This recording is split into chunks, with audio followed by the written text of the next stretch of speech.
ওই জান্নাত থেকে জান্নাতি কাপড় নিয়ে চলে আসবে, জান্নাতি সুঘ্রাণ নিয়ে চলে আসবে,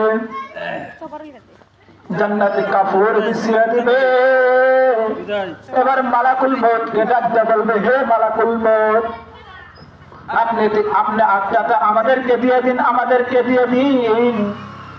কিন্তু মালাকুল মউত তো দিতে চায় না, কারণ মালাকুল মউত তো দিতে চায় না। এত সুন্দর আত্মা তো আর দেওয়ার মনে করে না।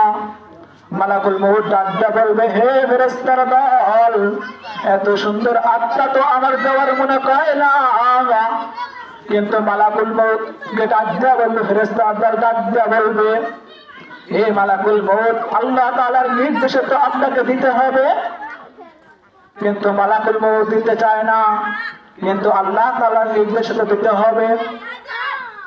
এবার মালাকুল মউত ওই আত্মা বহনকারী ফেরেশতার দলকে আত্মাটা দিয়ে দেবে। আত্মা বহনকারী ফেরেশতার দল ওই জান্নাতি কাপড়ের উপর বিছায় রাখবে।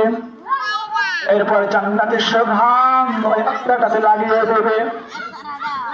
লাগিয়ে দেওয়ার পর আল্লাহ তাআলার নির্দেশে আল্লাহ তাআলার দিকে আত্মাটা নিয়ে রওনা হয়ে যাবে।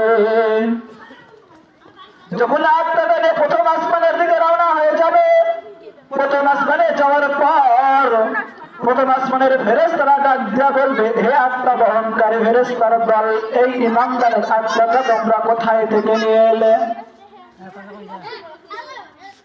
এবার আত্মা বহনকারী ফেরেশতার দল ডাক দিয়া বলবে, হে রহমতের ফেরেশতা,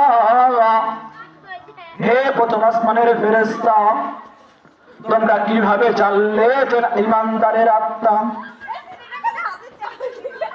এবার প্রথম আসমানের ফেরেশতারা ডাক দিয়া বলবে, হে আত্মা বহনকারী ফেরেশতার দল, এটার মধ্যে থেকে এমন সুন্দর ঘেরান আসছে, এমন সুন্দর ঘেরান আসছে